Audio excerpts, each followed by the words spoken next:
मंत्रिमंडल विस्तार आज बिहार में होने जा रहा है और उसी से पहले सियासी हलचल अब तेज हो गई है। CM Nitish Kumar, deputy CM सम्राट चौधरी, दोनों के बीच बैठक चल रही थी, खत्म हो गई है। सम्राट चौधरी के घर पर अब बैठक चल रही है। आज शाम 4 बजे बिहार में मंत्रिमंडल विस्तार तय माना जा रहा है। बीजेपी कोटे से ही बनाए जा सकते हैं 7 नए मंत्री।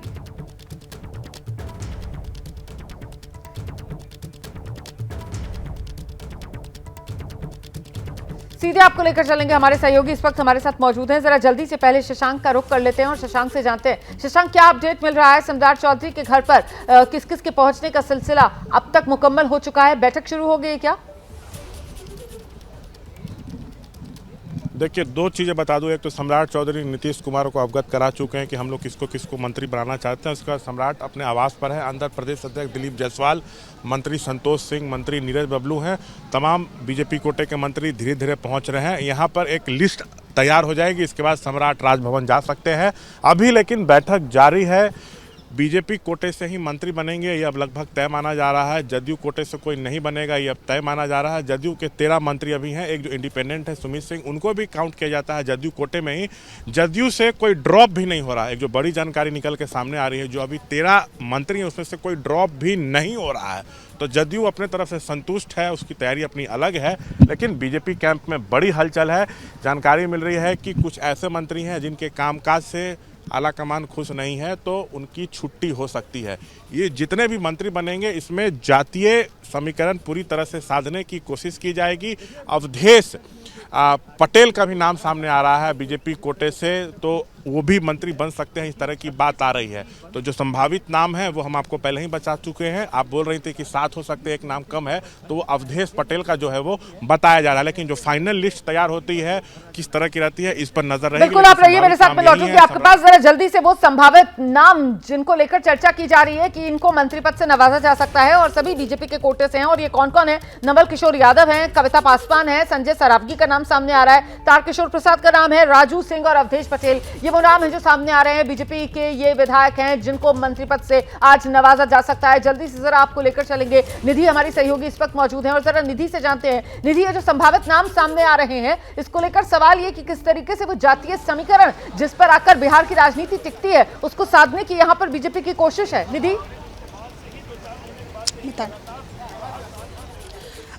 बिल्कुल बिल्कुल रोमाना, एक बार मैं आपको बता दूं कि जो संभावित चेहरे हैं उनमें, जैसा शशांक ने थोड़ी देर पहले नाम भी बताया कि संजय सरावगी, मैं माफ़ी चाहती हूँ, मैं कुछ नाम बता रही हूँ। संजय सरावगी जो कि दरभंगा से विधायक हैं और वो वैश्य समाज से आते हैं। इसके अलावा कृष्ण कुमार मंटू, थोड़े दिन पहले उन्होंने यहाँ कुर्मी एकता रैली भी की थी, उनका नाम ज़ोरों से चर्चा में चल रहा है। वो जेडीयू से ही बीजेपी में शामिल हुए थे और पिछला चुनाव उन्होंने बीजेपी से ही लड़ा था। कुर्मी समाज से आते हैं और ऐसे में वो भी मंत्री बनाए जा सकते हैं, इस बात की भी चर्चा है। इसके अलावा मैं आपको बताऊं, जीवेश मिश्रा पहले भी मंत्री रह चुके हैं एनडीए सरकार में। जीवेश मिश्रा वो भूमिहार समाज से आते हैं, भूमिहार समाज से भी मंत्री बनाए जा सकते हैं। ये 3 नाम है। और इसके अलावा महिला मंत्री इस वक्त रोमाना बिहार सरकार में महिला मंत्री कितनी हैं? 3 मंत्री हैं टोटल, जिसमें बीजेपी से रेणु देवी हैं, 2 शीला कुमारी और इसके अलावा लेशी सिंह, दोनों जेडीयू कोटे से मंत्री हैं। और ऐसे में ये भी चर्चा है कि क्या जो 7 मंत्री पद की शपथ लेंगे बीजेपी से, उनमें कोई महिला भी मंत्री बनाई जा सकती है, इस बात की भी चर्चा है। रोमाना, तो आपने कुछ और नए नाम जोड़ दिए हैं जिसमें कृष्ण कुमार मंटू का नाम है, कुर्मी समुदाय से आते हैं, जेडीयू से बीजेपी में शामिल हुए थे पिछली बार ये, और वहीं जीवेश मिश्रा जो भूमिहार हैं जाति से, उनका नाम भी चल रहा है। इस बीच एक और बड़ी खबर मैं जल्दी से दर्शकों को बता दूं, बिहार में मंत्रिमंडल विस्तार से जुड़ी हुई बड़ी खबर। 5 मंत्रियों के पास 2 या 2 से अधिक अभी तक जो मंत्रालय हैं उसी को लेकर अभी असमंजस बना हुआ है। कौन सा मंत्रालय छोड़ा जाएगा, कौन सा रखा जाएगा, इस पर पेच फंस रहा है। मंगल पांडे, उनके पास कृषि और स्वास्थ्य दोनों मंत्रालय हैं। सम्राट चौधरी, विजय सिन्हा के पास भी 2 से ज्यादा मंत्रालय हैं। तो ये वो तमाम सवाल हैं जिनके जवाब तलाशे जा रहे हैं। सीधे आपको लेकर चलेंगे, हमारे सहयोगी अंकित गुप्ता भी इस वक्त हमारे साथ मौजूद है। जरा जानते हैं अंकित से। अंकित, ये बैलेंसिंग एक्ट जो बीजेपी को करना है वो उसी के कोटे के मंत्रियों के पास जो 1 से अधिक मंत्रालय हैं उसी को लेकर करना है क्या, और इसी वजह से अभी थोड़ा सा पेच फंसता हुआ नजर आ रहा है?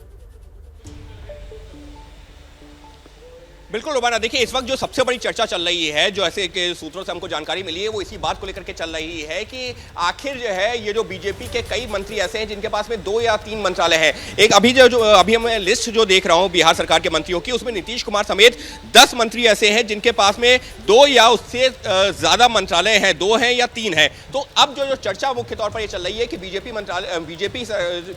बीजेपी से जो मंत्री पद का कोटा जिनके पास 2 या 3 मंत्रालय हैं, उनमें से किससे कौन सा मंत्रालय लेना है। और यहां पर यह भी है कि आखिर जो है जो कई मंत्री ऐसे हैं जिनके पास में महत्वपूर्ण मंत्रालय हैं। जैसे मंगल पांडे का एक उदाहरण मैं देना चाहूंगा। मंगल पांडे के पास में स्वास्थ्य भी है और कृषि भी है, और इसी तरीके से वहां पर जो है 3-4 और मंत्रियों के नाम सामने आ रहे हैं, जिसमें नितिन नवीन का नाम सामने है, जिसमें प्रेम कुमार का नाम सामने आ रहा है, जिसमें सम्राट चौधरी का नाम सामने आ रहा है, और उप मुख्यमंत्री विजय कुमार सिन्हा का भी नाम सामने आया है। ये वो तमाम मंत्री हैं जिनके पास में 2 या 3 मंत्रालय हैं। तो ऐसे में जो बीजेपी में अंदर खाने इस वक्त चर्चा यही चल रही है, जैसी मुझे सूत्रों से जानकारी भी मिली है कि सम्राट चौधरी जो बैठक कर रहे हैं उसमें एक चर्चा का विषय यह भी है कि आखिर ये जो मंत्रालय जो बीजेपी के कोटे के मंत्रियों के पास में है, किसके पास से कौन सा मंत्रालय लिया जाएगा और किसको दिया जा सकता है। तो ये जो संभावित नाम जो निधि ने बताए हैं, शशांक ने बताए हैं, ये तो वो लोग हैं जो शपथ ले सकते हैं, लेकिन उसी के साथ में महत्वपूर्ण पहलू ये है कि आखिर जो मौजूदा मंत्री हैं उनके पास जो मंत्रालय है, कौन कौन सा मंत्रालय छोड़ेगा और किसको मिलेगा। जी आप रहिए, मेरे साथ लौटूंगी आपके पास। शशांक के पास जरा जल्दी से लेकर चलिए दर्शकों को। मतलब शशांक, जेडीयू के लिए तस्वीर ये साफ है कि उसके कोटे से कोई और विधायक मंत्री बनने नहीं जा रहा, और साथ ही साथ अभी तक जो उसके 13 मंत्री हैं उनके पास जिन जिन मंत्रालयों की जिम्मेदारी है वो उनसे कोई लेने नहीं जा रहा है। मतलब ये जितना फेरबदल होना है, 7 नए मंत्री अगर बनेंगे तो फिर बीजेपी के कोटे के मंत्री जिनके पास 1 से अधिक मंत्रालय है उसी में ये फेरबदल होगा।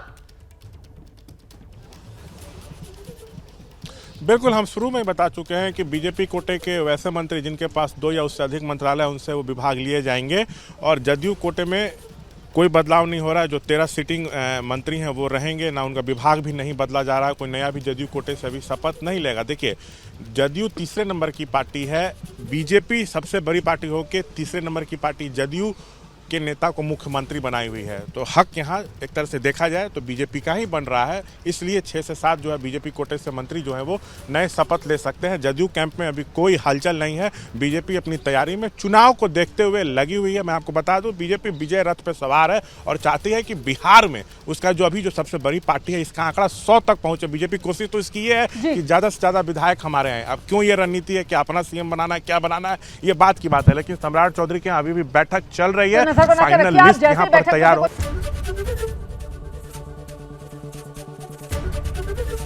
एबीपी गंगा, खबर आपकी, जुबान आपकी।